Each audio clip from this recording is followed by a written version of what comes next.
Masechet Baba Kama Daf He, on va commencer par le troisième tiers de la page Dalet Amud Bet. Tane Rabbi Hiya, 24 avot nezikin, tashlume kefel vetashlume 4 וחמישה, וגנב וגזלן, ועדים זוממין, והאונס והמפתה, ומוציא שם רע, והמטמא והמדמע והמנסך, והנט לשר, 24. La Mishnah nous a dit qu'il existe Arba'a Avot Nezikin, 4 catégories de dommages. On a vu que le terme de Avot, quand on dit que c'est un Av, ça veut dire qu'il y a des dérivés. Il y a des Toladot, comme on a vu pour Shabbat. Il y a Avot Melacha, 39 Avot Melachot, il y a des Toldot. Pour les Avot Atum'a, il y a Avot et Toldot. Vladatum'a. Pareil pour Avot Nezikin, on a des catégories et des sous-catégories.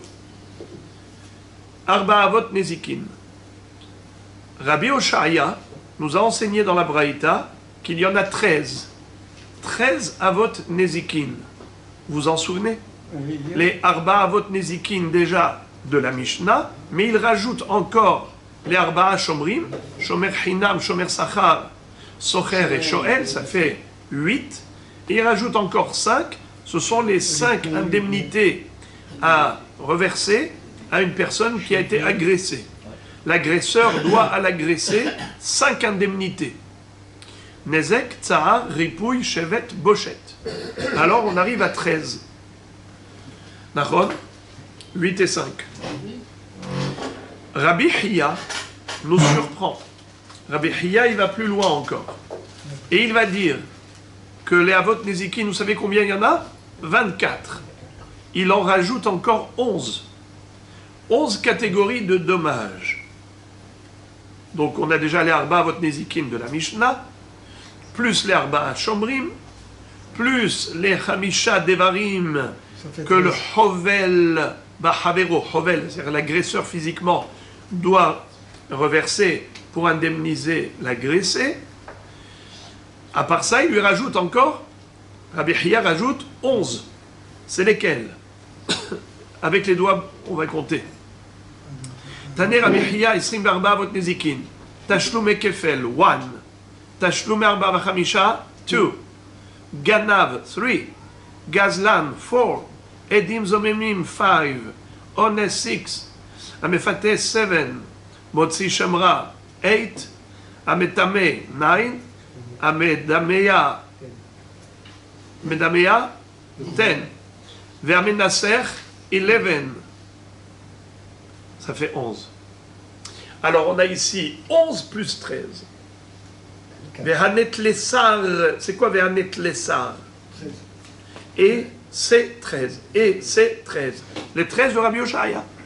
Donc lui il a rajouté 11. Quelqu'un veut répéter les 11? Alors on va les relire. Allez, on va relire rapidement. Relisons rapidement. Allez.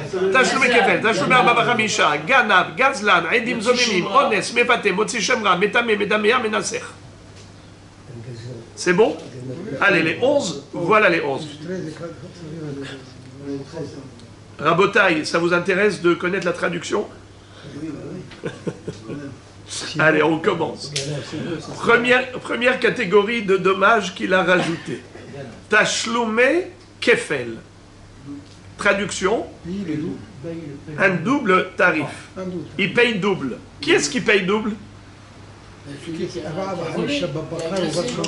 Qui est-ce qui paye double? Tashlume kefel. Le voleur. Bravo. Quelle est la différence entre un voleur à l'arraché, qu'on appelle gazlan, et un voleur clandestin, qu'on appelle ganav? Eh bien, celui qui vole discrètement... Il a peur des hommes et pas de la chute. Bravo. Bravo. Le voleur, discrètement, clandestinement, il n'a peur des hommes, il n'a pas peur d'Hachem, donc c'est encore plus grave. Il paye double. Naron, c'est un knas. Il paye double. Déjà, il paye le capital, le keren. Comment on dit le capital? Keren. Déjà, il paye le keren. En plus, il paye le kefel. Kefel, c'est kafoul, le double. Tashlume kefel. Ça, c'est le ganav. Maintenant, Tashlume arba'a v'hamisha. Qui est-ce qui paye 4 fois plus ou 5 fois plus que ce qu'il a volé? Un animal, un bœuf ou un mouton. Très bien, très bien. Bravo. Celui qui vole un bœuf, Et voilà le neuf derrière. celui qui vole un mouton. Alors, s'il a volé un bœuf ou un mouton, évidemment qu'il payera double. Comme quelqu'un qui vole un stylo ou il vole un téléphone, il payera double. La même chose, il vole un mouton ou un bœuf, il payera double. Dans quel cas il paye 4 fois plus et dans quel cas 5 fois plus? Donc 4 fois pour le bétail, pour le petit bétail, et 5 fois pour le gros bétail. Alors, 4 fois vous dites pour le mouton Non, Ou le petit. et 5 fois pour le bœuf. Oui, je Non, comprends. quoi? Quelle différence? C'est le contraire. Non. Quelle différence un bœuf ou un mouton? Arba'at Tson Arba, Yeshalem Tahatase, Hamisha. Arba'a Yeshalem Tahatase, Hamisha Tahatashor.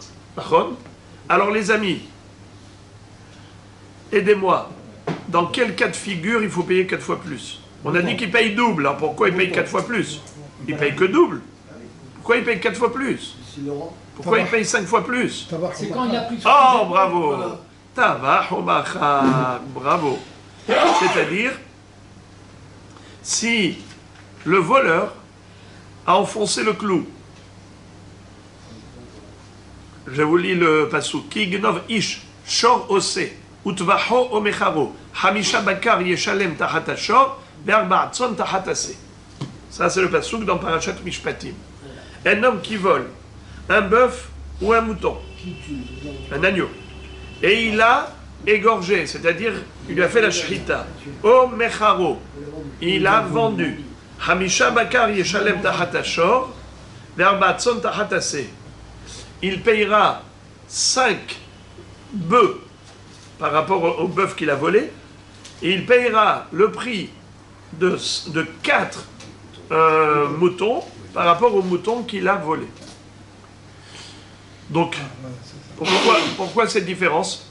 Pourquoi il paye moins cher pour un mouton que pour un bœuf? parce qu'il a la honte. Bravo. Parce que Hachamim nous disent que la honte d'avoir pris le mouton sur ses épaules, Voilà. parce que le voleur, quand il prend le mouton, pour aller plus vite, il le met sur ses épaules. Et comme ça, il s'enfuit rapidement. Et ça, c'est désagréable. C'est pas très agréable de porter un mouton sur ses épaules. Alors que le bœuf, il peut pas le porter sur ses épaules. Alors, automatiquement, il court avec. Il a eu moins de bisaïon. On le plaint. Étant donné qu'il a eu moins de bisaïon, Vous savez qui il paye plus cher. Vous voyez qu'est-ce que c'est que la honte? La honte, elle réduit la gravité de nos fautes. Quelqu'un qui a été humilié, là on parle ici de quelle humiliation? Du voleur. Le voleur qui vole. Juste parce que voler un agneau, c'est plus honteux que voler un bœuf, parce que l'agneau il le prend sur ses épaules, donc il se rabaisse en quelque sorte, alors que le bœuf il le tire. Étant donné qu'il a eu un bisaïon, le bisaïon ça réduit de 20% la sanction.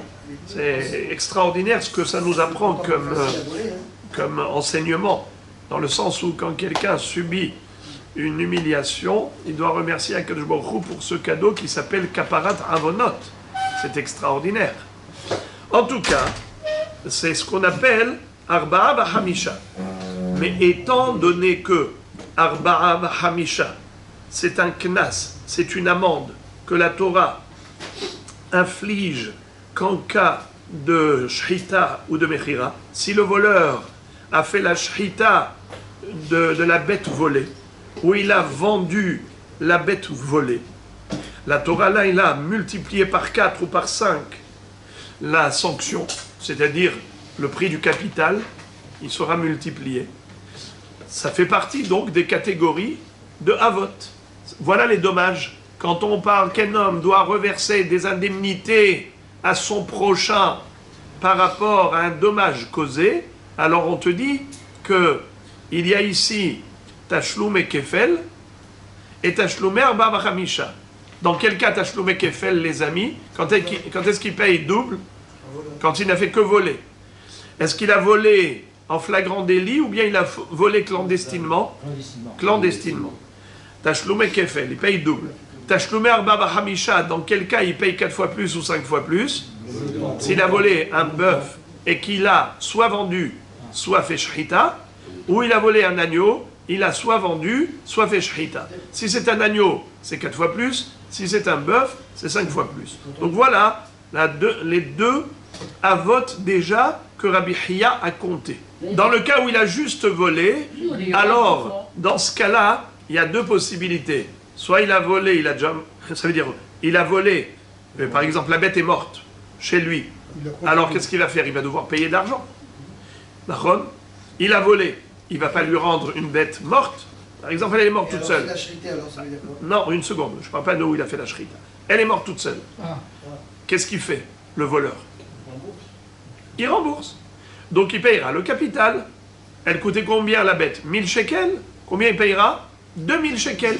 Tashloumé kefel. Il paye double.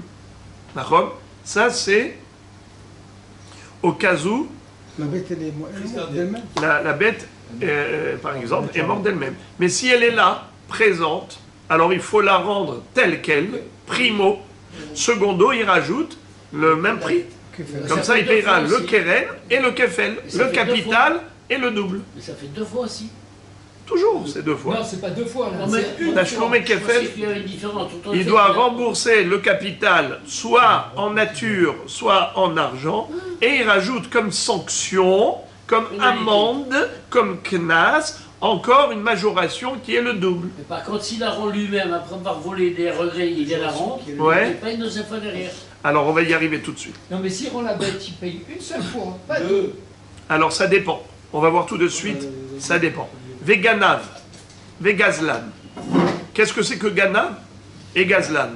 Alors Gazlan, c'est le voleur à l'arraché. Et Ganav, c'est le voleur discret, qui vole discrètement. Rabotaï, quelle est la différence entre les deux? On l'a dit. Quelle est la différence entre les deux? C'est qu'un Gazlan, il paye combien? Keren. Un Ganav, il paye combien? Tashloumé kefel. Il paye premièrement le keren, deuxièmement le kefel. Oui. On est d'accord? Oui. C'est clair? Oui. Alors maintenant, je vous pose une question. Dans quel cas, même un Ganav qui a volé clandestinement ne payera pas double? Quand il rend lui-même la bête? Bravo. Quand c'est de lui-même, il ne s'est pas fait attraper. Lui, il a voulu faire teshuva. Avant que des Edim viennent témoigner au Beddin comme quoi il a volé, de lui-même, il vient au Beddin, il dit « Moraï Verabotaï, je veux faire teshuva. J'ai volé, je veux rendre. » Dans ce cas-là, il s'appelle Modé Biknas Patour. Répétons, Modé Biknas Patour. Celui qui reconnaît sa faute, alors il est dispensé de payer quoi? Le double. Bravo. Que l'amende. Mais c'est sûr qu'il doit payer le capital. Il paye que le keren, mais il ne paye pas le kefel. Voilà comment on a ici Gana. Parce que sinon, Rabotaï, sinon on ne peut pas comprendre ce qui est écrit dans cette braïta. On nous dit au début, Tashloumé kefel. Et après on nous dit Ganav. Mais Ribono Shel Olam, c'est qui paye Tashloumé kefel? C'est le Ganav. Le Ganav, il paye Tashloumé kefel. Alors pourquoi tu comptes ça comme 2 avot? C'est blanc, bonnet, bonnet, blanc. Réponse. Ganav, c'est le keren. Et Tashloumé kefel, c'est le Ganav qui ne paye pas keren, il paye kefel. Alors il y a 2 sortes de Ganav. Le Ganav qui s'est fait attraper, c'est celui-là qui paye kefel. Le Ganav qui vient faire teshuva de lui-même, il ne s'est pas fait attraper. Celui-là, il payera que keren. C'est pour cela qu'on a mis séparément. Tashloumé kefel, Tashloumé arba vachamisha, ce sont les knasot, les amendes qu'une personne paye quand elle s'est fait attraper. Et ensuite, Ganav et Gazlan, ils payent que keren. Le Gazlan, de toutes les façons, il paye que keren, même si c'est par des témoins qui s'est fait attraper. Mais le Ganav, dont on parle ici, on parle du Ganav qui a reconnu sa faute et qui a avoué devant le Beddin, celui-là, il ne payera pas kefel, comme dans le premier cas, il ne payera que keren. Voilà pourquoi on les a cités comme 2 avot, c'est-à-dire 2 catégories d'indemnité. Il y a le keren du Ganav et il y a le kefel du Ganav. Donc le Ganav, il rembourse le keren. Le keren, soit en nature, l'objet volé est encore là, il le rembourse. Si l'objet s'est cassé, alors il ne peut pas le restituer tel quel, mais il rembourse la valeur. Donc soit il restitue le keren, soit il rembourse le keren. Ça s'appelle keren, le capital. Le capital, soit l'objet lui-même en nature, soit sa contre-valeur. Ensuite, le kefel c'est aléatoire. Ça dépend si le voleur s'est fait attraper par des témoins et il a été traîné en justice. Dans ce cas-là, il est condamné à payer le double. C'est une amende qu'on lui inflige. Soit il vient de lui-même faire teshuva, il n'a pas été attrapé. Il ne paie pas le kefel. Dans ce cas-là, il ne payera pas le kefel. Modé biknas patour. Quand vous dites kefel, je comprends, hein. Il rendra l'objet s'il est encore bon, il payera en plus double. Non. Ou si l'objet n'est pas là, il paye seulement La double. valeur, toujours la valeur. Alors, déjà, si l'objet est là, il doit rendre l'objet. Plus double. Plus 100%. C'est-à-dire qu'il paye 200%. Quelqu'un qui paye 200%, kefel, c'est le double, c'est 200%.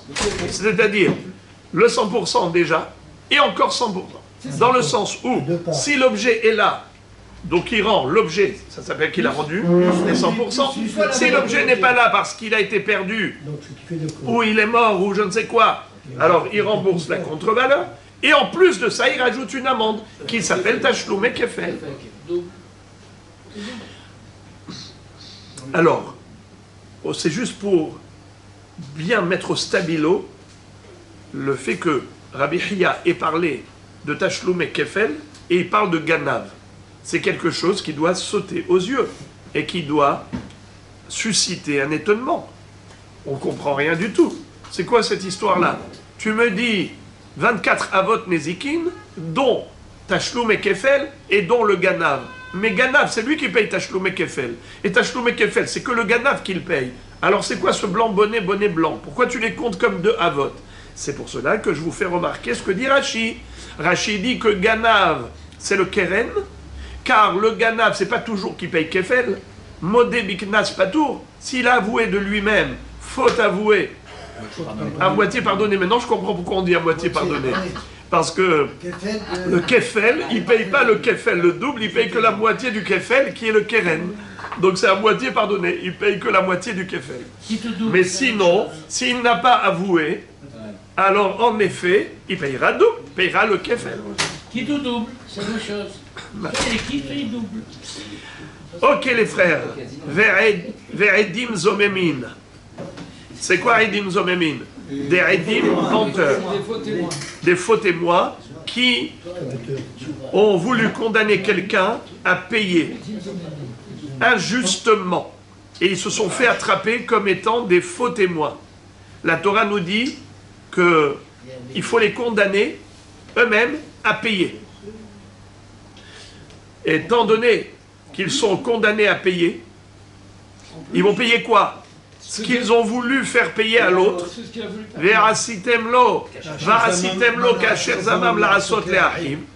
Où vous allez lui infliger ce qu'il avait voulu infliger à son frère. Alors donc, s'il a voulu infliger de la mort, c'est la mort. Il a voulu infliger Malkout, c'est Malkout. Il a voulu infliger une perte d'argent, eh bien c'est une perte d'argent. En l'occurrence, de quoi on parle? On parle que de l'argent. Car on parle ici que de nézikin, que de préjudice financier. Rabotaï, la question qu'il faut poser, quel rapport? Comment ça peut rentrer dans Avot Nezikin? Car les Edim Zomemin, les faux témoins, vous connaissez la règle dans Masechet Makot. Hargu en neheragim, lo hargu neheragim. La Torah a enseigné ici un chidouche extraordinaire. C'est que les Edim Zomemim ne sont pas punis pour une action, mais que pour une intention. Ils sont venus raconter au Beddin un mensonge. Par exemple, ils ont dit Réhouven a prêté à Shimon 10 000 shekels. C'est faux. Ils ont voulu condamner Shimon à payer à Réhouven 10 000 shekels. Quand ils se sont fait attraper par deux autres témoins qui ont prouvé leur mensonge, car ils sont venus leur dire mais comment vous pouvez prétendre que vous avez vu Réhouven prêter 10 000 shekels à Shimon, à Natania, le jeudi 28 Heshvan? C'est pas possible de dire une chose pareille, car ce jour-là, vous étiez avec nous à Elat. D'accord? Alors, qu'est-ce que vous racontez des histoires à dormir debout? Menteur! Qu'est-ce que vont dire le Beddin? Eh bien, messieurs, vous vouliez lui faire payer 10 000 shekels à Shimon, c'est vous maintenant qui allez débourser 10 000 shekels. 5 000 shekels chacun, et on va donner à Shimon 10 000 shekels. Pourquoi il veut recevoir des Alors, shekels comment est-ce que Rabbi Hiya, dans cette baraïta, peut considérer que ça fait partie des 24 catégories de Nezikin? Mais Nezikin, c'est quoi Nezek? C'est un dommage causé à l'autre. Or ici, ils n'ont pas causé de dommage, puisqu'ils ont juste voulu lui causer un dommage. D'ailleurs, regardez Rabotai, quelque chose d'extraordinaire. Je vous pose la question. Quel est le din si les Eidim sont venus dire que M. Shimon a profané le Shabbat après avertissement de 2 témoins, et donc il est passible de la peine capitale? Ils ont voulu lui infliger la skila. Et le Beddin, on Béhémet, fait skila à ce M. Shimon. Et après ça, il s'est avéré que c'est des menteurs. Arrivent 2 autres témoins et ils prétendent que ce sont des menteurs. Qu'est-ce qu'on leur fait? On leur fait rien du tout. On a déjà fait ce qu'il a. On leur Ouais. fait rien du tout. On leur fait rien. Rien du tout. Hazak ou Baruch. Maintenant, quel est le din si on n'a pas encore fait ce qu'il a à Shimon? Arrivent 2 témoins et ils démontrent que ce sont des menteurs. C'est à eux qu'on leur fait. On leur fait ce qu'il a à eux, n'est-ce pas? Ka'asher zamam, velo ka'asher asa. Va'asitem lo ka'asher zamam la asot la'ahim. Ka'asher zamam, velo ka'asher asa. Comme il a voulu faire, et pas comme il a fait. Comme il a voulu faire à son frère, et pas comme il a déjà fait à son frère. Donc, on est clair que la sanction que méritent les faux témoins, c'est pour la mauvaise intention, et non pas pour la mauvaise action. Alors maintenant, les amis, si on applique cela au ce qu'on appelle le pécuniaire, un préjudice d'ordre pécuniaire,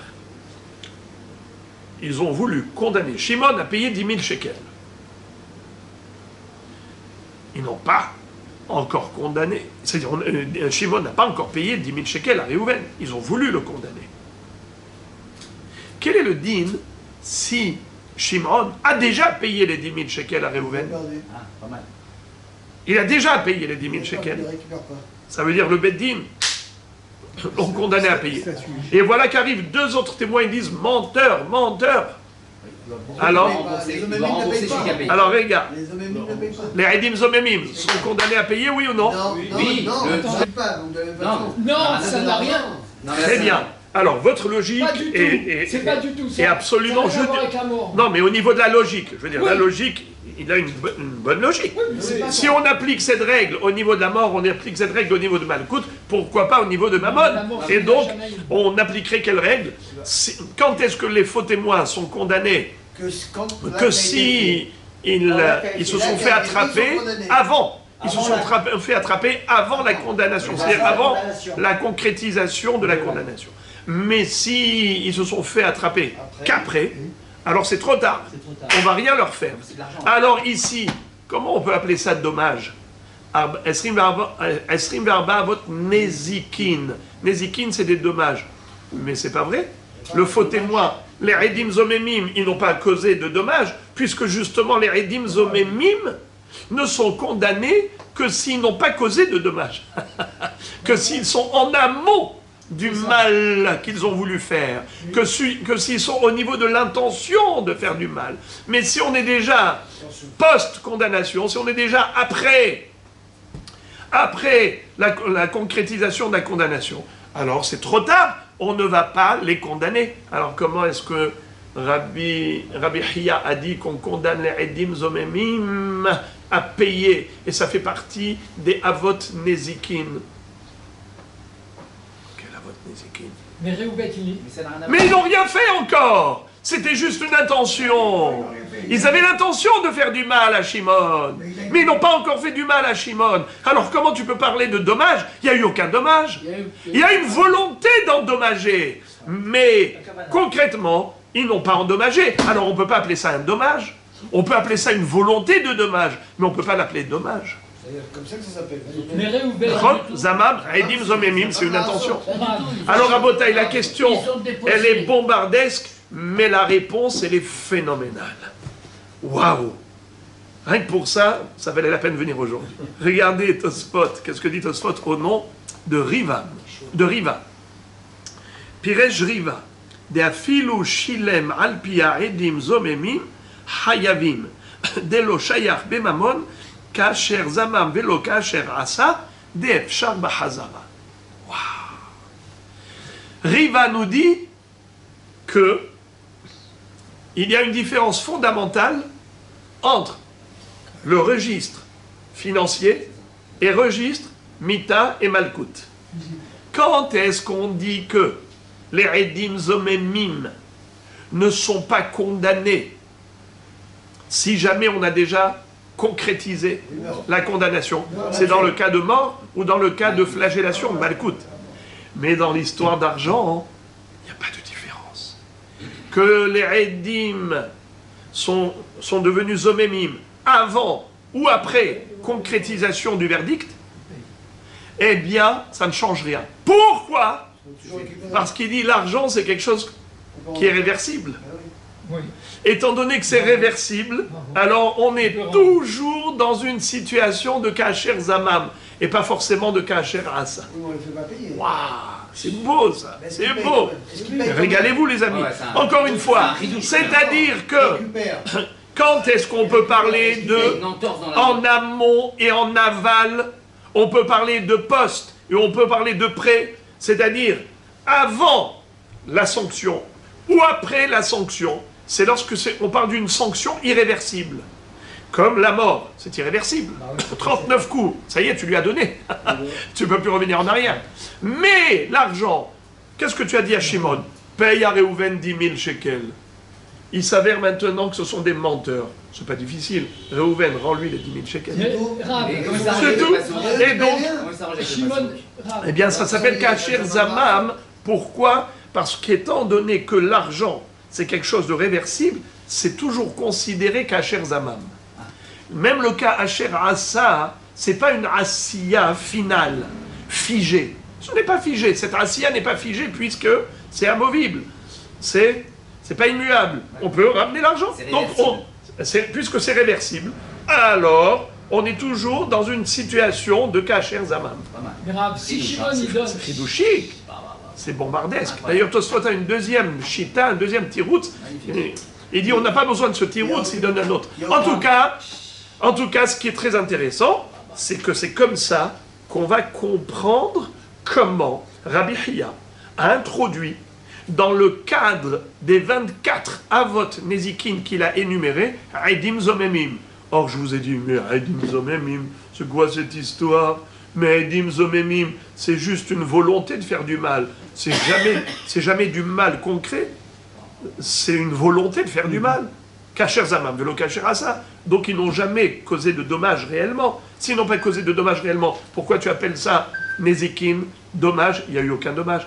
La réponse, oui. Edim Zomemim, c'est spécial au niveau argent.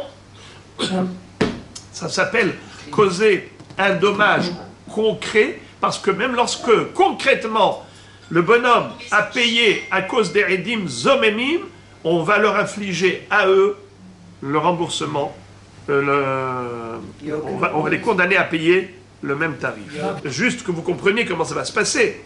Par exemple, eux, ils avaient dit que Réhouven a prêté 10 000 shekels à Shimon. C'est faux. Mais nous, on ne le sait pas. Le Beddin ne sait pas que c'est faux.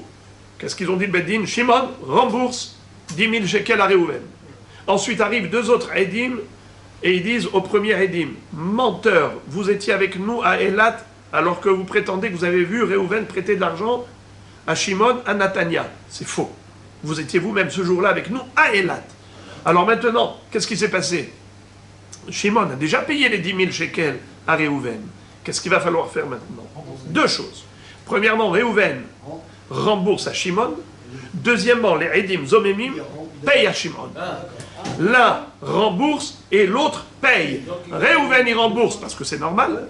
Ça ne lui revient pas. Et comment il s'appelle? Et Mister Edim Zomemim, eux en tant que sanction, ils doivent payer également. Mais Réhouven, Il il doit a payer le aucune sanction, lui. Kéfel ou Réhouven. Les faux témoins, ils disent que Shimon doit à Réhouven. Ouais. Réhouven, le Beddin, Ouais. Et Reuven, il prend l'argent, mais c'est un voleur. Alors, c'est un voleur. Quelle est la sanction d'un voleur en général? Il rembourse. Il rembourse. Il rend. Ouais, mais vous dites que c'est les... J'ai dit les deux. Vous n'avez pas écouté, c'est dommage. Réhouven paye, rembourse ce qu'il a reçu, et les Ridim Zomemim sont condamnés à payer également. Oui, mais Reuven, il n'a pas payé, puisque lui, il rembourse. Il a remboursé. C'est tout. Il a remboursé, Alors, mais je il vous a pose- aucune sanction. Mais est-ce que tout voleur a une sanction? Comment? Quelle est la sanction de tout voleur? De payer double, Non. de rembourser. Oui. Et il a rien, pas de marge. Veshiv et Agezela Asher Gazal. Répétez. Non, mais ce qui veut dire. Veshiv et Agezela Asher Il n'a Gazal. pas de marge. Il a rien. Non, mais ce qui veut dire, c'est qu'il aurait dû se manifester comme Vous ça. savez pourquoi il n'y a pas de malcoute? Non, mais Normalement, il y a malcoute pour un lave. Comment ça se fait que là, il n'y a pas de malcoute? Ça s'appelle lavanita klerasé.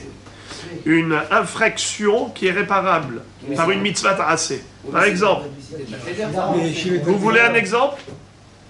c'est Ouais. complicité de malfaiteur, ça. Quelqu'un par exemple.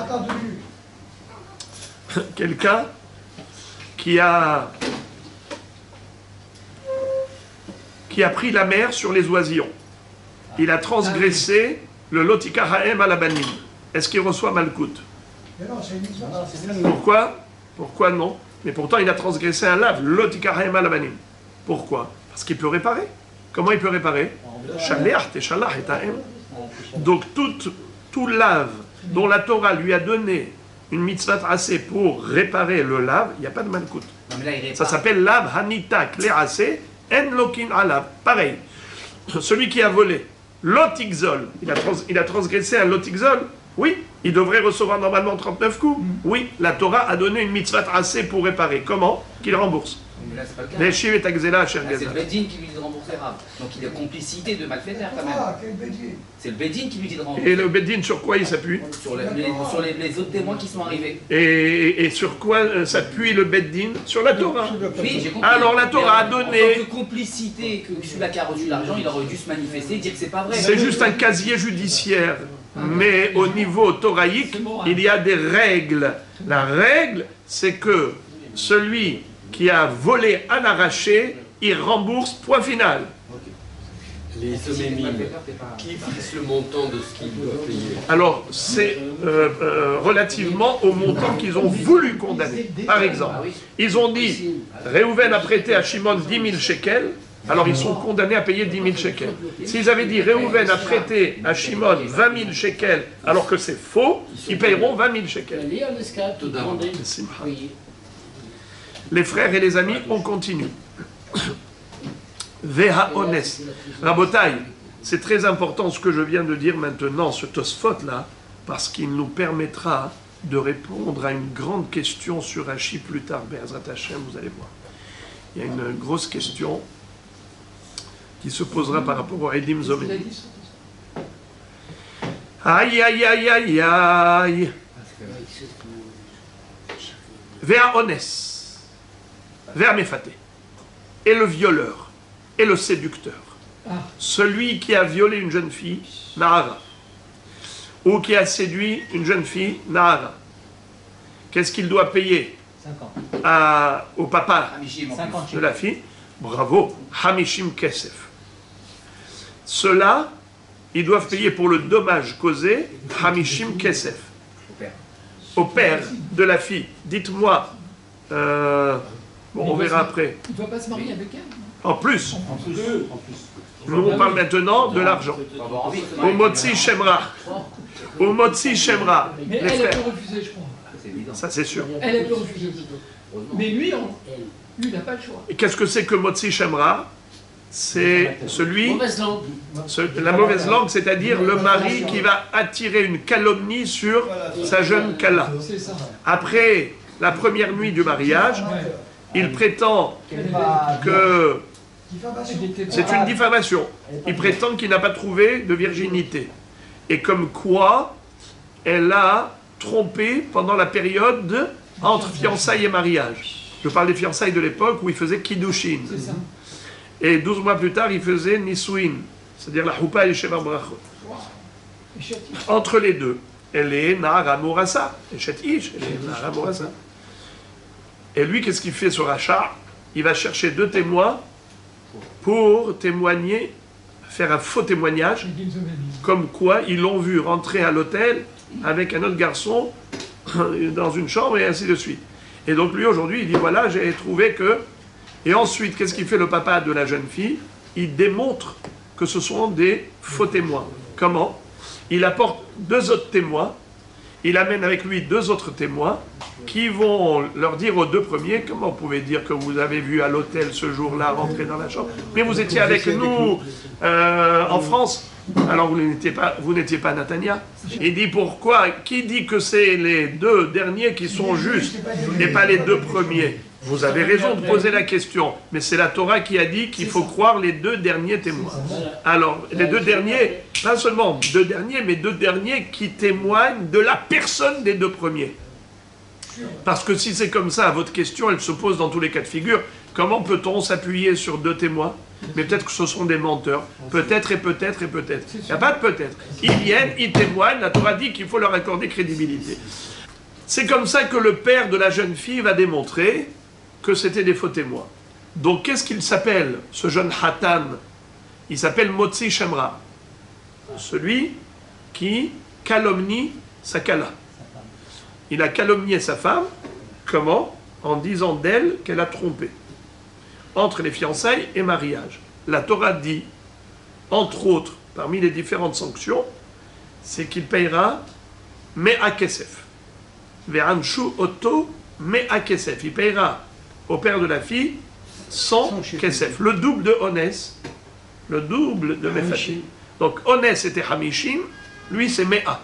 Onès et Mefaté c'est Hamishim, lui c'est Me'a. Donc voilà encore un dommage. Ve'ametame, ve'amedamea, ve'amenaser. Qu'est-ce que c'est que Metame?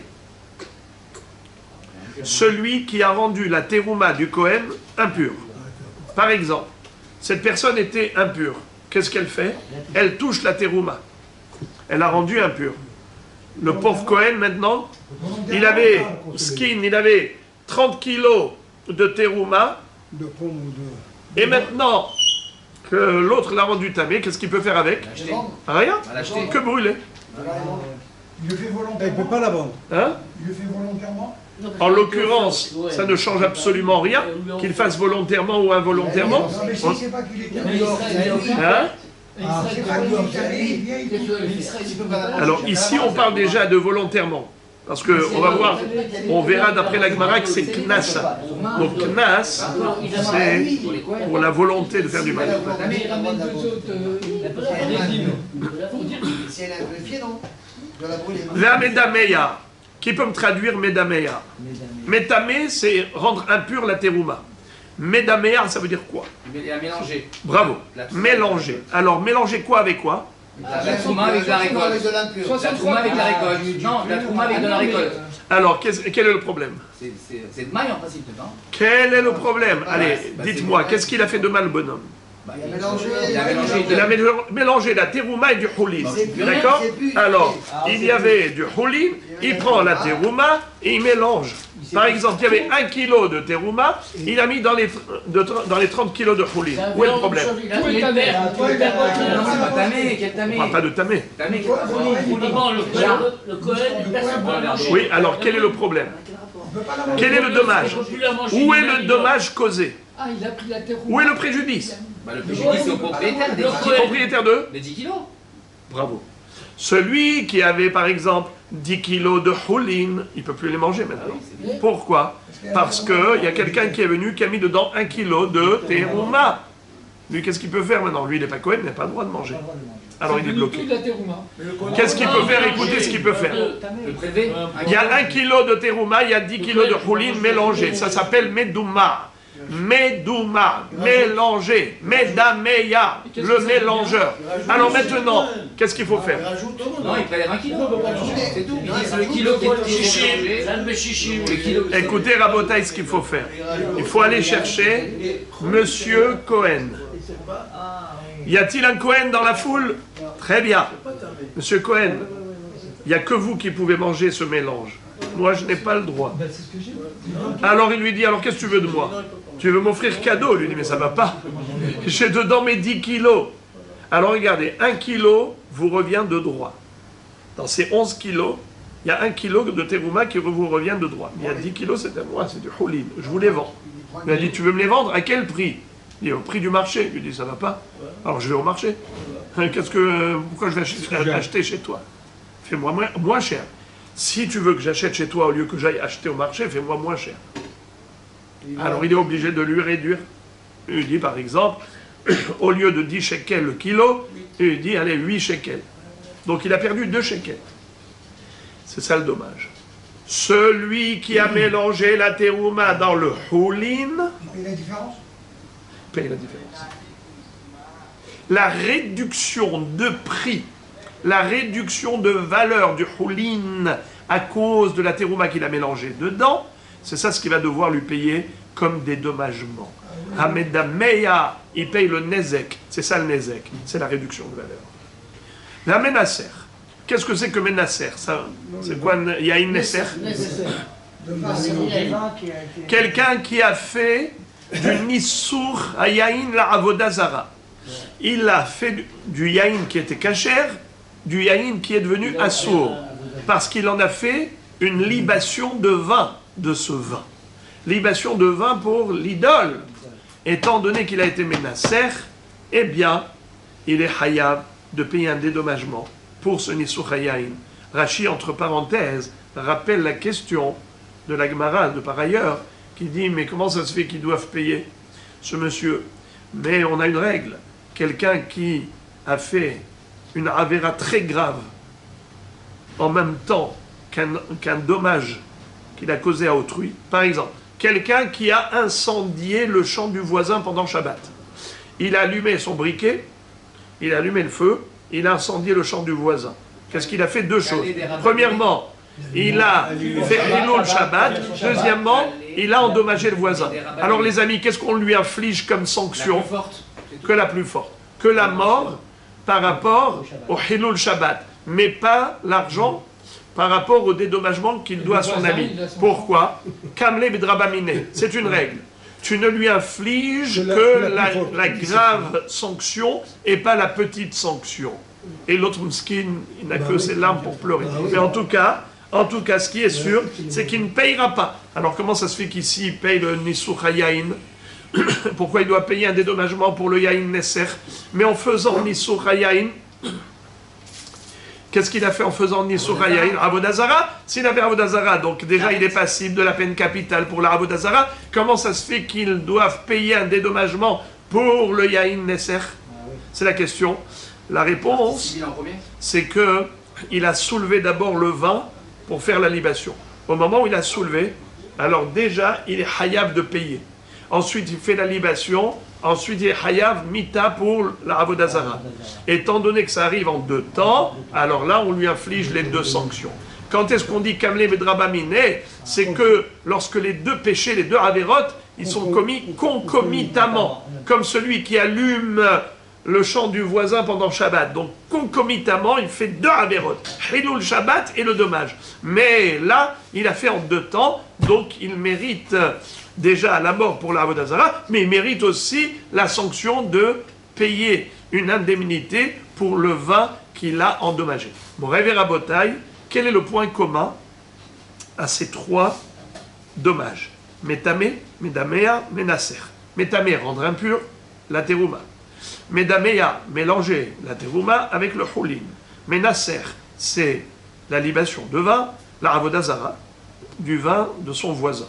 Alors les frères et les amis, quel est le point commun aux trois? Hein? La perte à son prochain. La volonté est liée, mais la volonté elle est dans tous les cas. Non mais la perte de d'argent. C'est dans tous les cas. Je vous ai demandé par rapport à ces trois spécialement.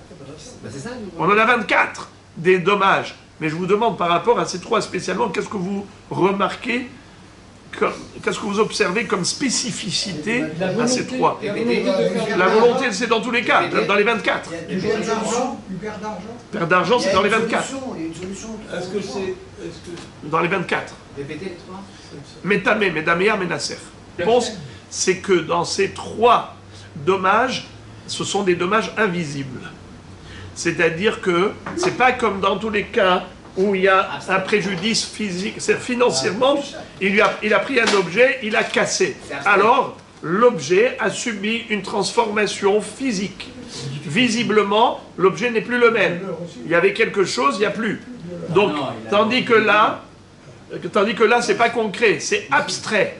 Le vin est resté le même vin. Seulement, il est Nesser, Yain Nesser la Avodazara. Mais physiquement, c'est le même vin. Ou bien, par exemple, Métamé, la terouma, c'est la même terouma. Elle n'a pas subi de changement physique, mais un changement métaphysique. C'était Tahor, c'est devenu Tamé. Ou Medameya, le blé. A priori, quelqu'un qui viendrait, un goy, il vient, il dit, je vois pas le problème. Mais nous, on sait qu'il y a un problème, parce que c'est un problème halachique. Donc, la spécificité de ces trois, c'est que c'est un dommage halachique. Il est Métamé, Medameya, Menasser. Alors là, il y a un très grand hidouche. De dire qu'il faille payer un dédommagement pour un Nézek invisible, c'est un super grand hidouche. Ça s'appelle Hezek She'enon Ikar. Hezek She'enon Ikar. Nachon, je vous prends un exemple. Quelqu'un qui prendrait du Hametz, par exemple. Réhouven a prêté d'argent à Shimon. Ou mieux encore. Avant Pessah, Réhouven a volé le Hametz de Shimon. Il lui a volé 10 bouteilles de whisky Black Label. À Pessah, c'est Hametz. Après Pessah, combien ça coûte? Rien du tout. Zéro. Pourquoi? Hametz She'avar Alav à Pessah. Soubana. N'est-ce pas? Oui ou non? S'il n'a pas été vendu, oui. S'il n'a pas été vendu, évidemment. Alors, ce whisky-là, il a gardé chez lui, le voleur a gardé chez lui les 10 bouteilles de whisky. Après Pessah, est-ce qu'il peut dire à Shimon, Shimon, écoute, je t'avais volé les 10 bouteilles, voilà, je te les rends. Maintenant, ça vaut 0. Est-ce qu'il peut lui dire, voilà, tiens, je te rembourse tes 10 bouteilles? Il ne peut pas les récupérer lui-même. Ils n'ont pas été vendus, il ne peut pas les récupérer. Est-ce qu'il aurait eu le droit de les vendre avant Pessah? Ça ne change rien, ça ne change rien. Pourquoi? Elles sont pas assez pures. Ça ne change absolument rien. Pourquoi? Ça ne change absolument rien. Est-ce qu'il avait le droit? Non, mais par rapport à notre question, vous posez une bonne question. Est-ce qu'il pouvait vendre, oui ou non? C'est une chose. Mais ça n'a rien à voir avec la question que moi je vous pose maintenant. S'il vaut rien, il vaut rien. Est-ce qu'il a le droit de lui imposer le remboursement? Voilà, il lui donne, maintenant il lui dit, qu'est-ce que je te volais? 10 bouteilles de whisky, les voilà. Non, il ne peut pas lui imposer. Non, il ne peut pas. Pourquoi? Parce qu'avant ça coûtait 20 000 shekels, maintenant ça coûte 0 shekel. N'est-ce pas? Ça n'a pas été vendu. Eh bien, écoutez, vous serez étonnés. La Mishnah nous dit Gazal Hametz. Ifne a Pesach. Hare Pesach Amarlo Hare Shelcha Lefanecha. Il lui a dit, je t'ai volé 10 bouteilles de whisky, les voilà. Avant ça coûtait 20 000 shekels, maintenant ça vaut 0. Eh bien, il lui dit, je t'ai Veshiv et Agzela Asher Gazal, Keren She Gazal Yarzir, voilà, je t'ai rendu l'objet. Il a jamais une gramme. Et il peut le croire, c'est bon? Et c'est bon. Il n'a pas, juridiquement, il ne peut rien lui faire. S'il a consommé. Bidé Adam et Bidé S'il a consommé. Non, Bidé Shamaïm, c'est autre chose. Attendez, mais maintenant, je parle de Bidé Adam. Il lui a causé quand même. Alors, c'est ça ce que je suis en train de vous dire, que c'est un chidouche atsoum de dire qu'il faille payer un dédommagement pour un Nézek invisible, et ce n'est pas dit du tout. Ce n'est pas évident. Regardez la preuve. Je vous donne un exemple où le bonhomme a restitué du Hametz qui vaut 0 par rapport à du Hametz qu'il avait volé qui coûtait très cher. Eh bien, il s'en sort. Juridiquement parlant, il s'en sort. Alors là aussi, on aurait pu dire, attends, qu'est-ce qu'il lui a fait? Il lui a rien fait. Il y avait du vin, ça reste du vin. Il y avait de la terouma, ça reste de la terouma. Et alors, si elle est devenue impure, vous comprenez?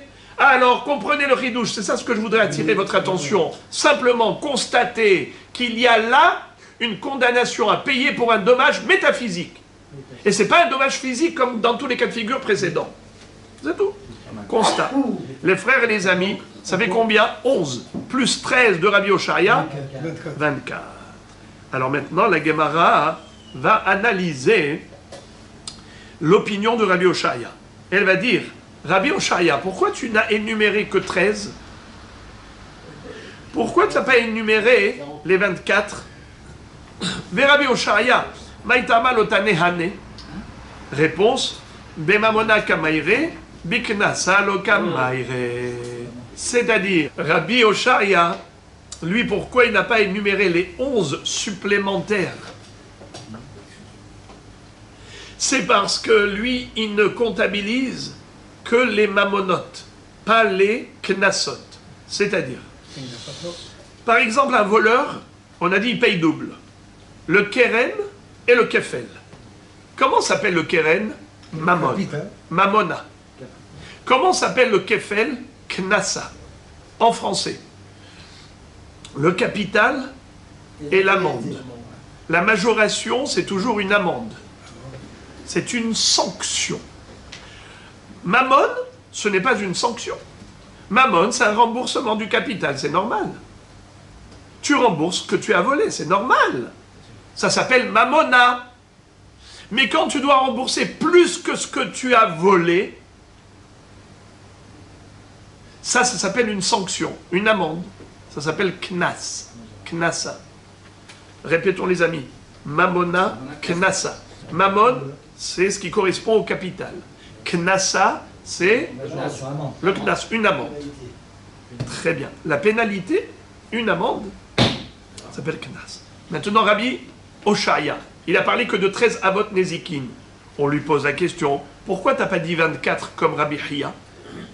Il te répond, Rabbi Hiya, lui, il a compté, il a énuméré aussi les knassot.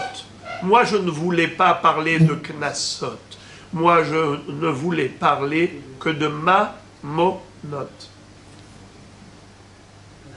Que de remboursement du capital.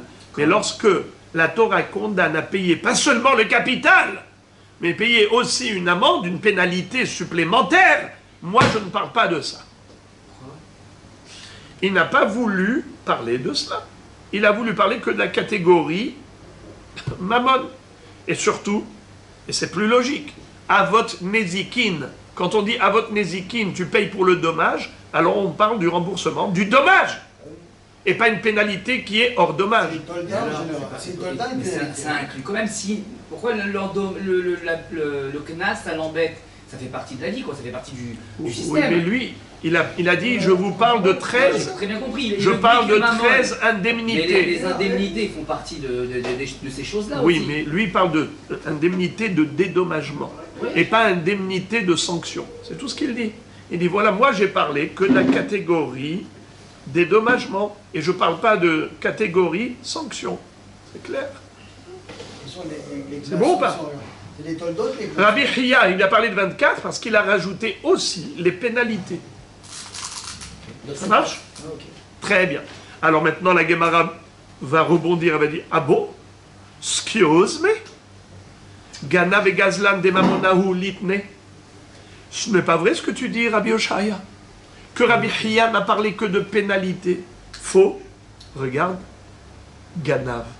Gazlan. Qui est-ce qui se rappelle qu'est-ce que j'avais dit en préambule? Quand on parle de Ganav et quand on parle de Gazlan, de quoi on parle? Du Keren, du capital. Puis la preuve, c'est que juste avant, il y avait écrit Tashloumé Kefel, le double. Le double, c'est la pénalité. Donc Ganav, de quoi on parle? Du capital. Gazlan, de quoi on parle? Du capital. Alors, Rabbi Oshaya, pourquoi tu n'as pas compté le Ganav et le Gazlan parmi tes avot? Tu aurais dû dire 15 avot et non pas 13. Tu aurais dû rajouter Ganav et Gazlan, car ce sont aussi des dommages qu'il faut rembourser. Le Ganav doit rembourser le capital, le Gazlan doit rembourser le capital. Pourquoi tu n'as pas pris cela en considération? Comment? Parce que dans le Ganav, il y a le Kefel. Ribono shel olam. Aouda. On avait commencé par Tashloum et Kefel. Juste avant que vous n'arriviez, on a commencé avec ça. C'est pour ça que les absents ont toujours... Venez à l'heure, Rabbi. Venez à l'heure. Parce que vous n'aurez pas eu cette question. On a commencé avec ça. Tashloum et Kefel, c'était le premier dommage qu'il a compté Rabbi Hiya. Et après, on a dit Ganav. Regardez. Tashloum et Kefel. 1. Ganav. 2. Alors, Ganav, c'est Tashloum et Kefel? Non. C'est quoi Ganav? C'est le Keren. C'est le capital. Donc, c'est Mamona. Et c'est quoi Kefel? C'est Knassa. Alors qu'est-ce que tu m'as répondu, Rabbi Oshaya? Pourquoi tu n'as pas voulu rajouter les 11 de Rabbi Hiya? Parce que tu as dit que les 11 c'est des Knassot. C'est faux? Kefel, je te l'accorde, mais Ganav, c'est Keren. Keren, c'est Mamona, c'est pas Knassa. D'accord? Pourquoi il n'a pas rajouté Mamona? Exactement. Parce que Mamona dans Gezel, ça va avec Ganav, c'est une paire, ça va avec ensemble. Donc si tu rajoutes Ganav, tu rajoutes Gazlan. Et dans Gazlan, Oui. il y a l'endommagement. Oui, mais ce sont deux sortes de voleurs. Ça va de- Voleurs discrets et voleurs à l'arraché. Alors, à Botaï, l'Agmara répond ainsi, c'est très joli. Il lui dit, Hakatanele, Shomer Hinam ve'ashoel. Il dit, mais j'en ai parlé. Du Ganav. Rabotaï, allez, on va voir le QI, quotient intellectuel. Où est-ce que vous voyez le Ganav dans les paroles de Rabbi Oshaya, dans les 13? Je vous rappelle les 13. On avait déjà les Arba'a Nezikim, Hashor, Abor, Amare, Ve'evaev. On a aussi les Arba'a Shomrim, Shomer Hinam, Shomer Sachar, Socher et Shoel. On a aussi le Hamisha Dvarim, Nezek, Tzar, Ripouy, Shevet, Boshet. Ok. Maintenant, où est-ce que Rabbi Oshaya a fait allusion au Ganav? Il n'a pas dit clairement Ganav, mais il dit, j'en ai parlé. Allez, un indice. Il dit, j'ai parlé du Shomer Hinam. Où est-ce que vous voyez dans le Shomer Hinam le Ganav? S'il se le fait voler, Quelqu'un qui fait croire avec, qu'on a avec- tout volé, avec- alors il a que- été négligent, il rembourse. Ça, c'est pour la négligence. Il rembourse pas pour le vol, il rembourse pour la négligence. Mais quand il dit je l'ai plus, il Ouais, n'est plus dans ma possession. ouais. Bon. Et alors?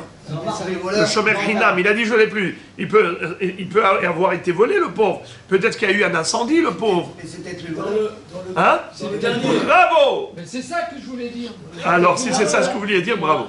Alors, le Shomer Hinam peut être lui-même le voleur. Comment? Ça s'appelle Toren Ta'anat Ganav.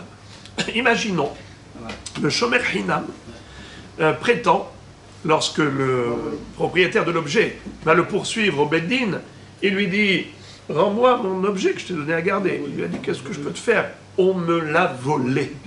Alors, vous savez qu'est-ce que fait le Beddin? Ils disent « Jure contre la volée ». C'est-à-dire, il jure qu'il n'a pas fait le Shira, et il jure comme ça. En fait, les serments, c'est pas jure contre la volée. Jure chez l'Opacharba, chez l'Shalahbayad, comme quoi lui ne l'a pas volé, et ainsi de suite. Finalement, Moraï Verabotai, il s'avère que c'est lui-même le voleur. On l'a attrapé en flagrant délit. Il avait caché l'objet qu'on lui avait donné à garder. Et il a prétendu qu'il s'est fait voler. Donc il a menti, il a juré à tort et il a volé. Les frères et les amis, celui-là, il payera double, comme un voleur. Ok? Répétons. Toren ta'anat ganav, meshalem kefel. Celui qui prétend qu'il s'est fait voler, le shomer hinam, il paiera le double, comme un vrai voleur. Il a le din du voleur. Maintenant, les frères et les amis, qu'est-ce que répond Rabbi Oshaya? Il dit, qu'est-ce que tu t'étonnes? Tu dis, pourquoi j'ai pas compté le voleur? Mais je l'ai compté. Par allusion, en disant shomer hinam, eh bien, tu n'as qu'à étudier les lois du shomer hinam, tu vas comprendre que j'ai parlé du voleur aussi. C'est pas évident. Car le shomer hinam, parfois, il a le statut de voleur lui-même. Ça fait partie de sa responsabilité. Soit il est responsable en cas de pshira, soit il est responsable en tant que voleur. Donc ça fait partie. Comme ça, il a répondu. Très recherché. Alors la Gemara dit, ok, c'est une belle réponse. Et elle est tellement belle, la réponse, que maintenant, on va transformer cette réponse en question à Rabbi Hiya. Alors pourquoi Rabbi Hiya, tu as compté le Shomer Hinam et tu as compté le Ganav comme deux dommages différents. Mais tu aurais dû dire que Shomer Hinam, ça inclut le Ganav. Mais Rabbi Hiya nami hatanale Shomer Hinam ve'a Shoel. Le mot Shoel ici, Rachid dit que c'est juste en plus qu'on l'a rajouté. Il n'a rien à voir ici le Shoel. Puisqu'on a dit Shomer Hinam ve'a Shoel parce qu'on a parlé des Shomrim. Alors au passage, on a cité encore un autre Shomer. Mais le Shoel, franchement, il n'a rien à faire dans notre histoire. Car le Shoel, il est toujours Hayav de toutes les façons. Donc, on parle que de Shomer Hinam. Hatanale Shomer Hinam ve'a Shoel. La Gemara dit Tane mamona de atal yadebe tera avec Tane mamona de atal yadebe isura. Rabbi Hiya, il tire très bien son épingle du jeu. Il dit, tu veux savoir pourquoi j'ai compté séparément le Ganav et le Shomer Hinam, bien qu'il existe un Shomer Hinam qui est Ganav, c'est parce que ce sont deux sortes de Ganavim. Il y a un Ganav qui vole, c'est le Ganav notoire, celui qui va rentrer dans le domaine du voisin pour aller voler. Ça s'appelle Ateli Ade Beisoura. L'objet est arrivé dans sa main Beisour, il a volé tout simplement. Mais il y a un cas où l'objet est arrivé dans sa main Beheter et ensuite Beisour. C'est qui? C'est le Shomer Hinam, le gardien gratuit. Quand le propriétaire lui a transmis l'objet à garder, le Shomer Hinam, il a pris l'objet dans ses mains. C'était pas du vol. Il a pris l'objet Beheter, Velo Beisour. Ce n'est que plus tard qu'il a décidé de le garder chez lui. Ça, c'est une autre sorte de Ganav. C'est pour cela que Rabbi Chia a trouvé nécessaire de détailler et de séparer Ganav de Shomer Hinam. Parce que, bien que Shomer Hinam peut se transformer en Ganav, mais c'est un Ganav spécial. C'est un Ganav qui a obtenu l'objet Beheter et ensuite Beisour. Alors que Ganav, c'est directement Beisour. Très bien. On passe au Dafé. Edim Zomemin, des Mamonahu, Litne. Alors, la Gemara dit, ok, tu m'as bien répondu pour le Ganav. Mais Rabbi Oshaya, j'ai une autre question à te poser. Pourquoi dans tes 13 Avot Nezikin, tu n'as pas rajouté aussi Edim Zomemim en disant 14? Edim Zomemim, c'est Mamona. Pourquoi tu n'as pas cité aussi le dédommagement que doivent les faux témoins à l'accusé qu'ils ont accusé à tort? C'est une amende. Hazak. Alors, d'abord, la Gemara, qu'est-ce qu'elle dit? Mamonaou. Quelle est la question? C'est Mamon, c'est pas Knas. Alors, la Gemara va répondre, Savarla qui est Rabbi Akiva de Hamar, En Meshalemin al Piatzman. La réponse, c'est que Rabbi Oshaya, il pense que Redim Zomemim, c'est pas Mamon, c'est Knas. Ce n'est pas le capital qui rembourse, c'est une pénalité qu'on leur inflige en tant que sanction. Rabotaï, je vous pose la question, ça c'est Rabbi Akiva. Et Rabbi Oshaya, sur qui il s'appuie? Sur Rabbi Akiva. Mais Hachamim, qu'est-ce qu'ils disent? Que Redim Zomemim, c'est pas Knasa, c'est Mamona. Alors là, je fais appel à votre QI. S'il vous plaît, dites-moi comment Hachamim peuvent dire que Redim Zomemim, c'est Mamona. Mais pourtant, les Redim Zomemim, on leur fait payer de l'argent justement en amont, que lorsqu'ils avaient l'intention de condamner la personne à payer. Mais si l'autre a déjà payé, il a déjà été condamné, alors Kacher Zamam, Velo Kacher Asa. Vous n'avez pas oublié le Tosfot. Vous n'avez pas oublié le Tosfot, et je vous avais dit, quand on en aura besoin, je vous avais dit que ce Tosfot on aura besoin dans la suite, voilà. Parce que sinon, c'est juste incompréhensible. C'est juste incompréhensible. Comment peut-on dire que Edim Zomemim, c'est Mamona? Ça ne peut pas être Mamona. Puisque justement, ils payent quand ils n'ont rien fait. Car s'ils ont déjà fait, ça veut dire Kacher Zamam, Velo Kacher Asa. Si le Bedin a déjà condamné la personne, eh bien les Edim Zomemim n'ont rien à payer. N'ont pas à être sanctionnés. Donc ça veut dire que quoi? Qu'il ne payerait pas s'il a déjà payé. Donc quand est-ce qu'il paye? Quand l'autre n'a pas encore payé. S'il n'a pas encore payé, donc c'est pas un mammon, c'est pas un dédommagement pour une perte, c'est une pénalité pour une mauvaise intention. Donc c'est Knas. Comment Hachamim peuvent dire que c'est Mamona? Mais d'après le Riva du Tosfot, on a compris que Edim Zomemim paye même Dans les deux cas. dans les deux cas, même quand il a déjà payé. La vérité, si on avait le temps, je serais resté dans cette parenthèse longtemps, parce qu'il y a beaucoup à développer sur ce sujet. Ça fait couler beaucoup d'encre chez les Mefarshim. C'est pas évident. Là, je vous ai donné, mais au moins, un petit flash d'après Tosfot. Ok. La Gemara donc dit que Rabbi Oshaya s'appuie sur Rabbi Akiva qui considère que les Edim Zomemim, quand ils payent un dédommagement En fait, c'est une pénalité, c'est un knas, et ce knas qu'ils doivent payer ne rentre pas dans le cadre de Mamona, puisque Rabbi Oshaya, il parlait que de Mamona. Il a dit les 13 avot dont moi je parle, c'est que des catégories Mamona, Mamona, Mamona. Tu veux maintenant parler de Edim Zomemim, quel rapport?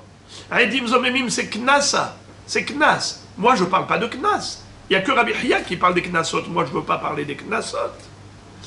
La Gemara maintenant veut réfuter cette réponse et elle dit Isavarla qui est Rabbi Akiva. Si Rabbi Oshaya pense comme Rabbi Akiva, alors on peut remettre sur le tapis une question qu'on avait vue hier. Regardez. Litne tre gavne shor. Litne shor de azik shor. Velitne shor de azik adam. Vous vous rappelez les amis?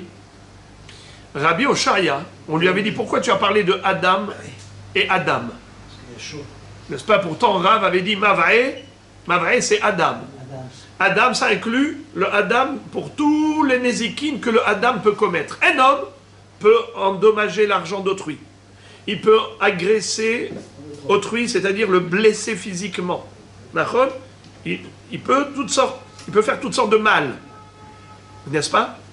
Un homme peut causer un préjudice financier à son prochain.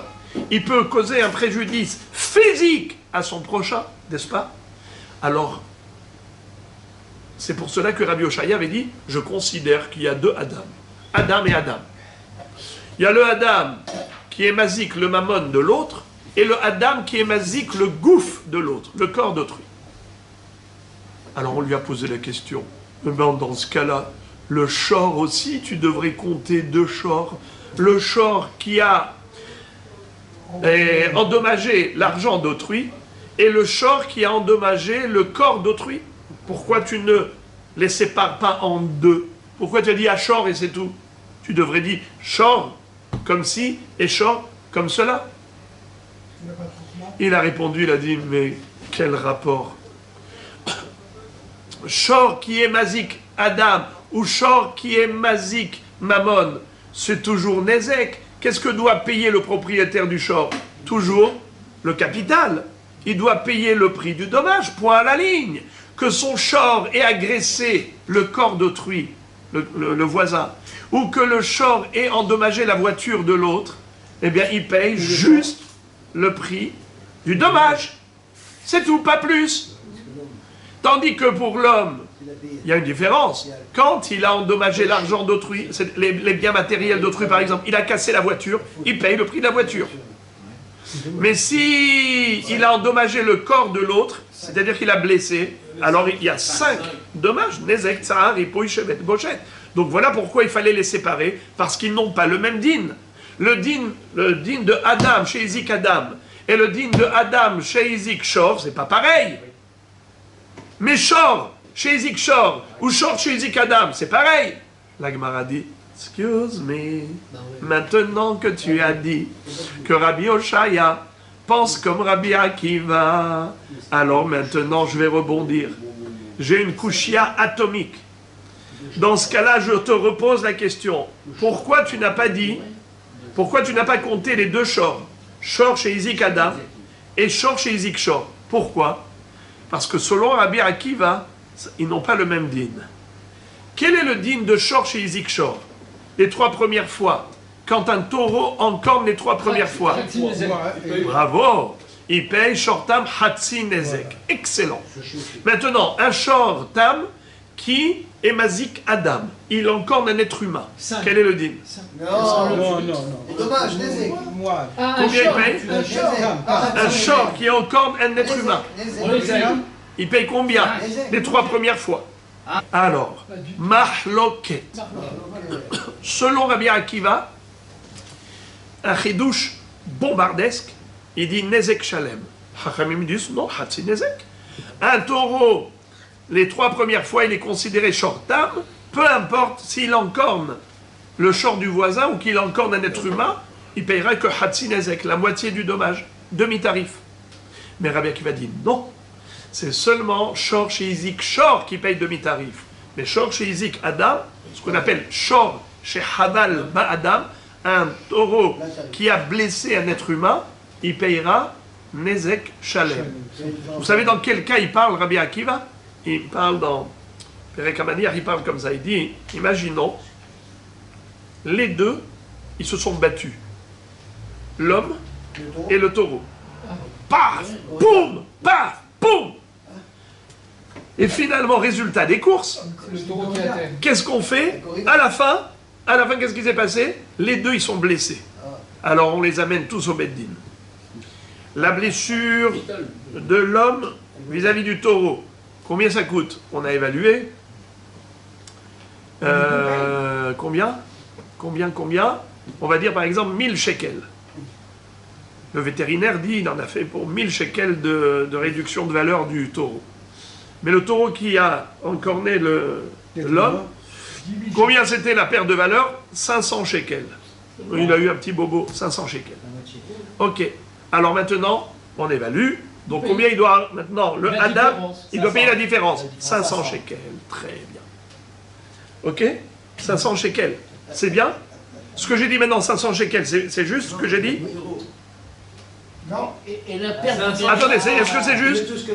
Ben oui, c'est juste. Il n'y a pas de raison de dire non, il payera les 500 shekels. Maintenant, regardez l'inverse. Maintenant, écoutez le contraire. Et c'est là qu'on arrive à la marloquette de Rabbi Akiva Chacham. Le contraire. Le taureau, c'est lui qui a encorné pour 1000 shekels. Le monsieur, il a été blessé pour 1000 shekels de réduction de valeur. Donc, et lui, le bonhomme, il a blessé le taureau 500 shekels. Alors maintenant, quelle est la différence? On a dit 500 shekels. Alors, je répète, le taureau, combien il a encorné? Il a encorné l'homme pour 1000 shekels. Le bonhomme, il a blessé le taureau pour 500 shekels. C'est combien la différence? 500. Très bien. Alors, combien le propriétaire du taureau doit payer à l'homme? 250 shekels. Bravo! Hatzinezek, 250 shekels. Ça, c'est l'opinion de Hachamim. Mais Rabbi Akiva, qu'est-ce qu'il dit? 500 shekels. C'est là la mahloket. Rabbi Akiva dit que ça n'existe pas, cette notion de Hatzinezek, pour un shortam qui a été mazik Adam. C'est seulement un shortam qui a endommagé un bien matériel, mais un shortam qui a endommagé un homme, là, on ne fait pas de différence. Même les 3 premières fois, il payera d'emblée Nezek Shalem, plein pot. 500 shekels. Qu'en est-il du gagne-pas? Un shortam Du ou un gagne-pas short perdu. c'est pareil. Alors pourquoi on a parlé du kéred du shortam? C'est uniquement quand il a endommagé un autre short. Il a endommagé un bien matériel. C'est là où on fait la différence entre shortam et shormois. Allah comme Hachamim. Hachamim, qu'est-ce qu'ils disent? Qu'il n'y a pas de différence entre un shortam qui est Mazik Adam ou shortam Mazik Shor. Bon, maintenant les amis, Rabbi Oshaya, il pense comme qui? Comme Rabbi Akiva. Alors regardez maintenant la question, l'objection d'Agmara. Elle est superbe, elle est sublime. Elle dit, Rabbi Oshaya, toi tu penses comme Rabbi Akiva pour tout? Alors, c'est la raison pour laquelle tu n'as pas voulu compter Edim Zomemim dans ta liste de dommages. Pourquoi? Parce que tu as dit, moi je ne pense pas comme Chachamim qui disent que Edim Zomemim c'est Mamona. Moi je pense comme Rabbi Akiva qui a dit que Edim Zomemim c'est Knasa. C'est Knas. Et donc si c'est Knas, ça ne rentre pas dans ma liste. Parce que dans ma liste, il n'y a que des Mamona, Mamona, Mamona. Il n'y a pas un seul Knas dans ma liste. Hein? C'est ce qu'il dit Rabbi Oshaya. C'est Rabbi Chia qui a compté les Knasa. Moi, je ne compte pas les Knasa. Moi, je compte que les Mamona. Donc, Edim Zomemim, c'est bien dans la liste de Rabbi Chia, mais pas dans ma liste. Parce que moi, je pense comme Rabbi Akiva qui a dit que Edim Zomemim, c'est Knas. Je ne pense pas comme Hachamim qui disent que Edim Zomemim, c'est Mamona. C'est pour ça que je n'ai pas introduit dans ma liste. Alors, on lui dit, excuse me, si tu penses comme Rabbi Akiva, alors tu aurais dû compter 2 shors. On remet sur le tapis la question d'hier, du dab d'avant. On avait dit pourquoi Rabbi Oshaya n'a pas compté 2 shors, shor chez Izik Adam et shor chez Izik Shor, comme 2 catégories de Avot Nezikin. De la même façon qu'il a compté comme 2 catégories de Avot Nezikin, Adam chez Izik Adam et Adam chez Izik Shor. Qu'est-ce qu'on avait répondu? On avait répondu parce que c'est le même din.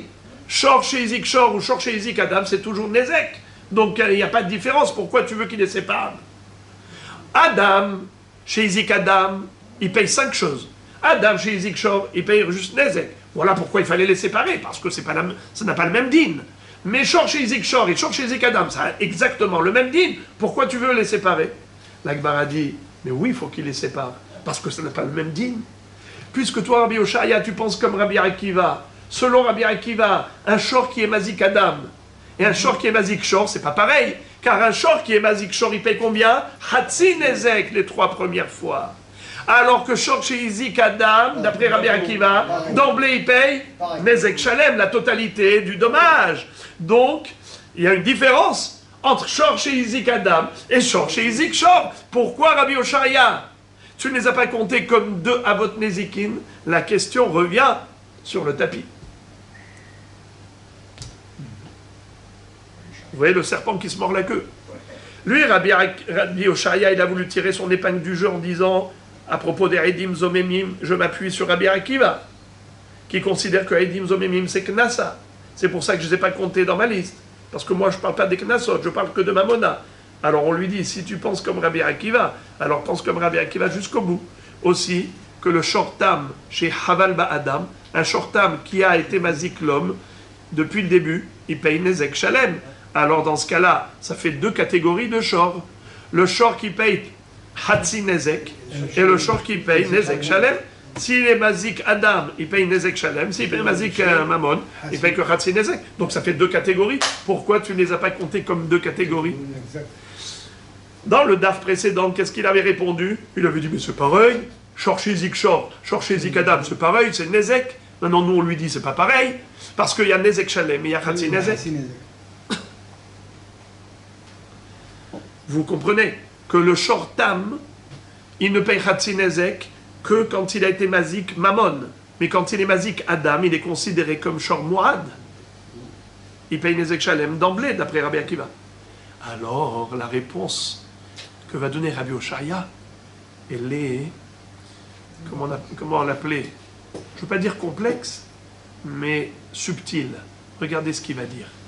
Il va dire, c'est vrai, c'est une bonne question. Mais tu veux savoir pourquoi? J'ai pas compté Shor chez Izik Adam comme une histoire, comme un Hav à part entière, parce qu'après tout, il a quand même des points communs avec le Shortam classique. C'est quoi? C'est qu'il ne paye pas Mina Aliyah, il paye Migoufo. Vous vous rappelez ce qu'on avait dit en préambule? On avait dit dans l'introduction, rappelez-vous, qu'un Shortam qui doit payer Hatsi Nezek, quand il a encore né, par exemple, le bœuf de l'autre, ou la voiture de l'autre, il a cassé tous les carreaux de la voiture du voisin, d'accord? Le pare-brise, tous les carreaux. Combien? Évalué à 20 000 shekels. Combien il paye? 10 000. Les 3 premières fois. Rabotaille. C'est pas normal. Je vous pose une question. Attendez, écoutez ça maintenant. Je vous pose une question. Imaginons que le taureau, qui est encore né, lui-même, il coûte que 6 000 shekels. Lui-même, c'est-à-dire, je prends ce bœuf, je l'amène au marché, qui veut l'acheter?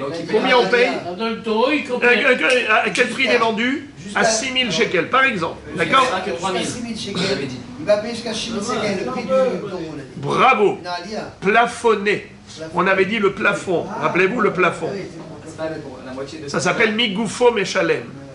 Migoufo Meshalem. La Torah dit Umacheru et Ashor Ahai, Vegam et Amet Yahetsun. Macheru et Ashor Ahai, Migoufo Ça Meshalem. fait 20 000 de dommages. 20 000 de dommages, il verrait que 6 000. Même pas 10 000, 6 000. C'est une arnaque, ça. Même pas 10 000, 6 000. C'est pour ça que tu les prenais avec ça. Quand est-ce qu'il payera 10 000?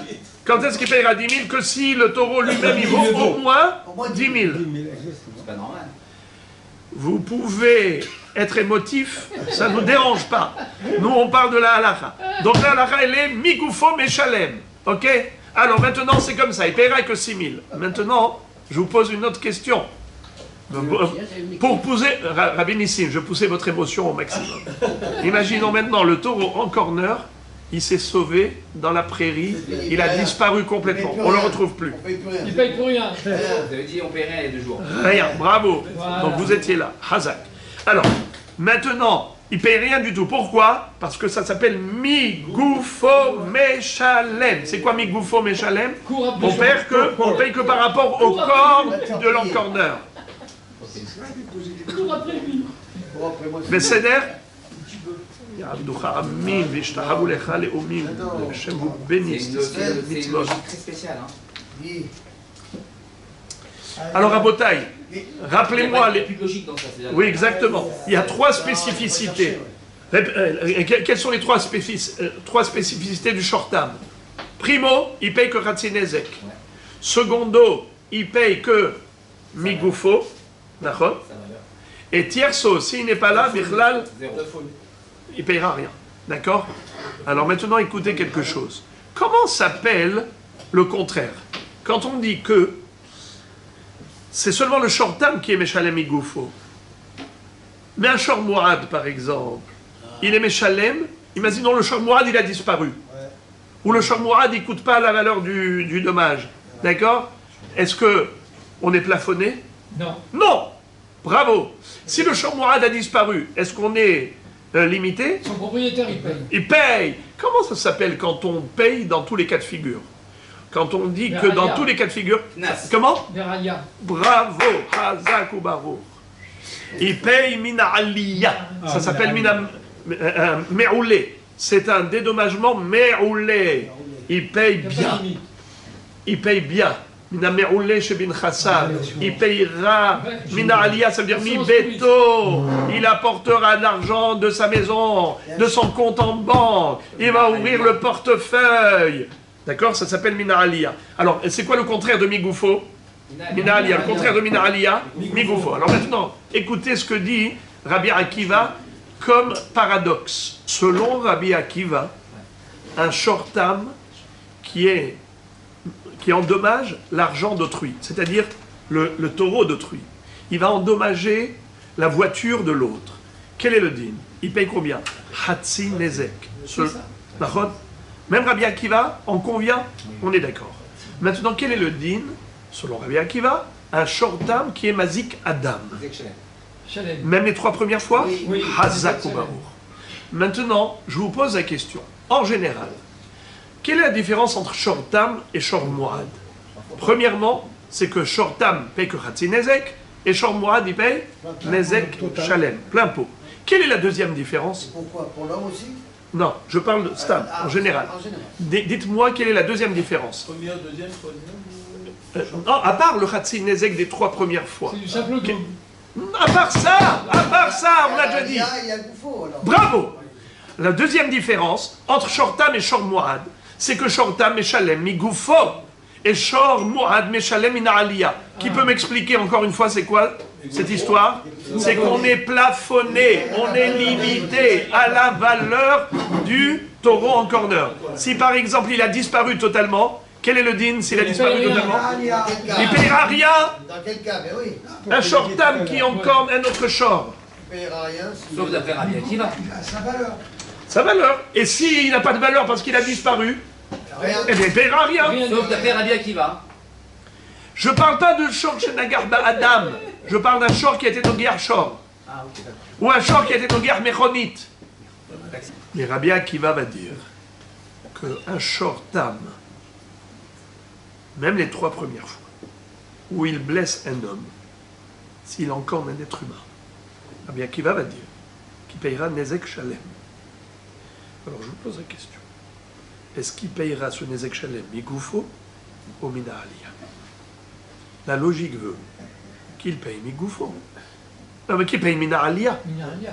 Pourquoi? Parce que normalement, ça va de pair. Quand il paye Hatsi Nezek, c'est Migoufo. Quand on paye Nezek Shalem, Exact. c'est Mina Aliyah. Exact. Ça va de pair. Logiquement.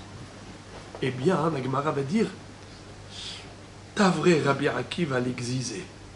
Rabbi Akiva a brisé la force de son poing.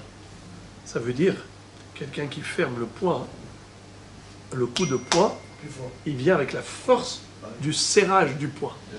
Aaron, Mais quelqu'un qui relâche son poing, alors il perd sa force. Comment ça s'appelle? Se relâcher. Relâcher. Il n'y a plus de force. Regardez Rabotai. Quand on dit Rabbi Akiva, au début, il a dit un chidouche phénoménal, bombardesque. Il a serré son poing, Rabbi Akiva. Il a dit que le shortam, même les 3 premières fois, il paye une nezek shalem s'il a blessé un être humain. Waouh! Alors toi, tout de suite, tu penses, dans ce cas-là, que Rabbi Akiva, il va dire aussi qu'il paye mina aliyah. Ouais? Alors, allons-y jusqu'au bout. Eh bien non. Rabbi Akiva, du coup, il relâche son poing. T'as vrai, Rabbi Akiva l'exisait. Et il dit, attention, je ne vais pas plus loin. Bien que j'ai dit qu'il payera Nezek Shalem quand le Shortam a encorné un être humain, mais il ne payera pas Mina Aliyah. Il payera Migoufo. Il est plafonné au gouffre. Comme s'il payait Khatsi Nezek. Quel est le din en général? Un Shortam qui paye Khatsi Nezek, c'est Migoufo. Eh bien, même le Shortam qui paye Nezek Shalem parce qu'il a blessé un homme, c'est Migoufo. C'est pas Mina Aliyah. Donc, Rabbi Akiva a joué à l'accordéon. Il a fait un pas en avant et un pas en arrière. Il est revenu en arrière. C'est-à-dire, il a dit, il paye Nezek Shalem, mais il dit Migoufo. Étant donné qu'il a dit Migoufo, Il revient à Khatsi Nezek. non, c'est Nezek Shalem, mais comme Khatsi Nezek. Voilà, c'est beau. C'est-à-dire, étant donné qu'il paye Migoufo, alors c'est pour cela que Rabbi Oshaya n'a pas compté le shor chez Izik Adam comme étant une catégorie à part entière. Bien qu'il pense comme Rabbi Akiva, qui le condamne à payer Nezek Shalem, mais étant donné que même Rabbi Akiva est d'accord que c'est Migoufo mais Shalem, alors ça ressemble à Shor chez Izik Shor, et puisqu'il en a déjà parlé, des Arbavot Nezikin, dont le Shor, alors il n'a pas trouvé nécessaire de rajouter Shor chez Izik Adam. Bien que Shor chez Izik Adam, il aimait Shalem, Nezek Shalem, mais étant donné que ce Nezek Shalem c'est Migoufo, donc ça ressemble à Shor chez Izik Shor, et alors il s'est suffi de parler que de Shor chez Izik Shor. On va lire ça dans les mots. Rien que lire ça dans les mots. Je suis dans la 3e ligne de la Gemara, en haut. Savar les Rabbi Akiva, litne tregav neshor, litne shor de azik shor, litne shor de azik adam. Ditnan Rabbi Akiva Omer, aftam shehaval ba adam, meshalem bam motar nezek shalem. Qui est-ce qui peut me dire c'est quoi bam motar? Motar. Le supplément. Bravo. Le surplus, c'est la différence entre ce que l'homme a fait à la bête et ce que la bête a fait à l'homme. On avait dit que la différence, le surplus, c'est à ce niveau-là qu'il y en a un qui va devoir payer à l'autre. N'est-ce pas? Par exemple, si le shortam a fait un nezek à l'homme, plus que ce que l'homme a fait comme nezek à la bête. Exemple, l'homme il a fait un nezek à la bête qui est de 500 shekels. Et la bête elle a fait un nezek à l'homme qui est de 1000 shekels. Donc il lui doit 500. Alors, d'après Chachamim, il ne paye que 250, d'après Rabbi Akiva, il payera les 500. Mais même ces 500 là, t'as vrai, Rabbi Akiva l'exisait. Rabbi Akiva, il a retiré sa force de son poing. Il a cassé sa force. Comment? Des Tanya Rabbi Akiva Omer, Yachol aftam shehaval ba'adam yeshalem mina aliyah. Est-ce qu'un tam qui a blessé un homme devra payer mina aliyah et pas migoufo? Talmud lomar ya'aselo migoufo meshalem ve'eno meshalem mina aliyah. Il payera que migoufo et pas mina aliyah. C'est la réponse de Rabbi Oshaya. Même si je m'appuie sur Rabbi Akiva, mais même Rabbi Akiva lui-même, qui a dit qu'il paye Nezek Shalem, lui-même a dit qu'il paye migoufo. Donc c'est la raison pour laquelle je ne l'ai pas considéré comme une catégorie à part entière. On va juste s'arrêter dans 2 secondes. La Gemara dit à Ones, vers Mefate, vers Motsi Shemra, de Mamonaou, Litne.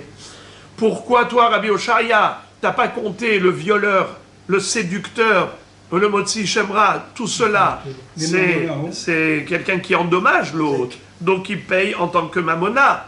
Ron, Ones, Mefate, vers Motsi Shemra, de Mamonaou.